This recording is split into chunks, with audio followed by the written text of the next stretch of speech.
हरे कृष्ण। हम लोग जप यज्ञ भगवनाम की महिमा का विस्तृत वर्णन नामक पुस्तक से चर्चा कर रहे हैं। हम इसके दूसरे भाग नाम तत्व का रहस्य के तीसरे अध्याय शीर्षक दूसरा अपराध से चर्चा कर रहे हैं। अभी तक हमने जो चर्चा की उससे आगे की चर्चा इस प्रकार से है। यह सोचते हुए कि देवता भगवान विष्णु से स्वतंत्र है, वह पवित्र नाम के प्रति अपराध करते हैं। इस अपराध के कारण उनकी भक्ति में प्रगति रुक जाती है। जो लोग यह सोचते हैं कि शिव जी की अध्यक्षता में देवतागण भगवान विष्णु से स्वतंत्र नियंत्रक है, यह एक महाभयंकर नाम अपराध है। देवी देवतागण भगवान विष्णु की उत्कृष्ट पराशक्ति से प्रकट होते हैं। वेद कभी नहीं कहते कि वे भगवान से स्वतंत्र है। शिव, ब्रह्मा, गणेश, सूर्य और दिक्पाल पुरातन काल से नियंत्रक है, क्योंकि भगवान कृष्ण ने उन्हें वह सामर्थ्य प्रदान किया है। इस प्रकार से भगवान कृष्ण ही एकमात्र सर्वोच्च नियंत्रक है। देवी देवता उनकी शक्ति है। वे लोग जो यह सोचते हैं कि विष्णु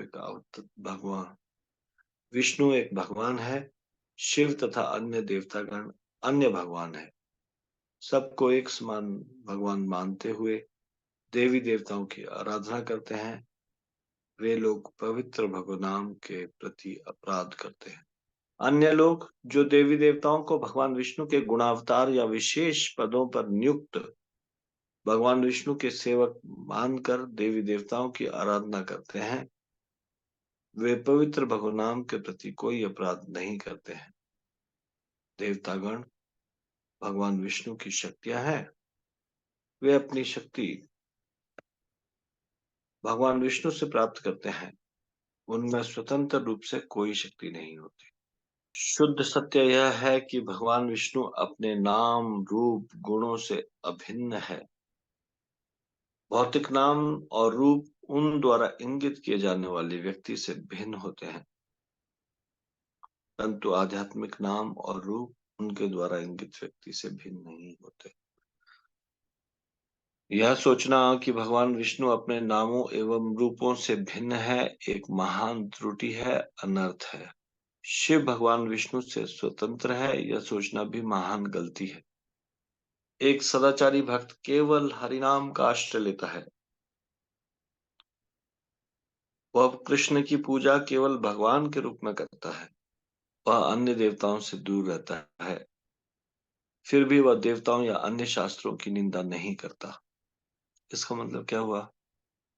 मतलब देवता को परम भगवान मानना, इस धारणा से वो दूर रहता है।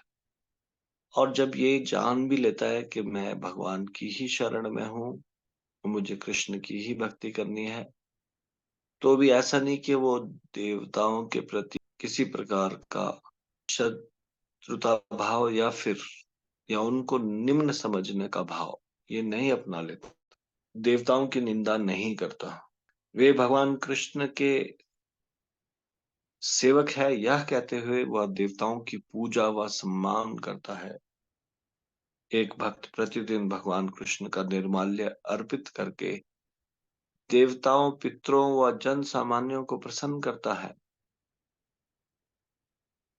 यानी कि देवताओं को डायरेक्ट अन्न का भोग नहीं लगाना चाहिए, पहले वो विष्णु को अर्पित होना चाहिए। विष्णु का प्रसाद ही देवताओं को देना चाहिए।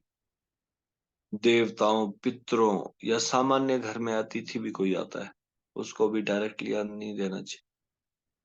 भगवान का प्रसाद का ही वितरण होना चाहिए। कोई भी भोजन सामग्री है, वो पहले भगवान को अर्पित की जानी चाहिए, तभी वो ग्रहण करने योग्य है। जिस प्रकार से भगवान को अर्पित किया बगैर अन्न, जैसे कि भगवत गीता में भी लिखा है, खाना पाप होता है या उसमें दोष है, उसी तरह से अगर भगवान को अर्पित नहीं किया गया, केवल देवताओं को ही अर्पित किया गया, तो वो प्रसाद नहीं है, उसको खाने में भी दोष है।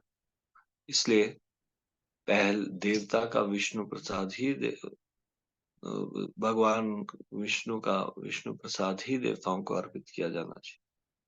तो ऐसा भगवान विष्णु को अर्पित ना किया गया अन्न खाने से में दोष है, और वो शुद्ध भक्ति के मार्ग में अवरोध उत्पन्न करता है। परंतु एक शुद्ध भक्त भगवान कृष्ण की पूजा करके कृष्ण अर्पित निर्माल्य प्रसाद के द्वारा अन्य देवताओं की पूजा करता है। इन उच्छिष्ट को ग्रहण करना अपराध नहीं है। देवताओं की इस प्रकार से की गई पूजा भक्ति के मार्ग में बाधा नहीं बनती। भक्ति में बाधा कब बनता है? जब हम देवताओं को कृष्ण के समान या कृष्ण से स्वतंत्र समझना शुरू करते हैं, तो हमारी भक्ति में बाधा होती है। लेकिन जब हम देवताओं को कृष्ण का सेवक और कृष्ण के अंतर्गत सेवा विभिन्न इस ब्रह्मांड में सेवा करने वाले कृष्ण के सेवक के रूप में जब देखते हैं, तो फिर कोई अपराध नहीं बनता, नाम के प्रति कोई अपराध नहीं है। हरि नाम का कीर्तन करते हुए वह भगवान कृष्ण का शुद्ध प्रेम प्राप्त करता है। हरि नाम उसको यशस्वी बनाता है। तो इसको हम आज यहीं तक चर्चा करेंगे। जप यज्ञ की जय, हरि नाम संकीर्तन की जय, नाम प्रभु की जय, निताई गौर प्रेमानंदे। हरि हरि।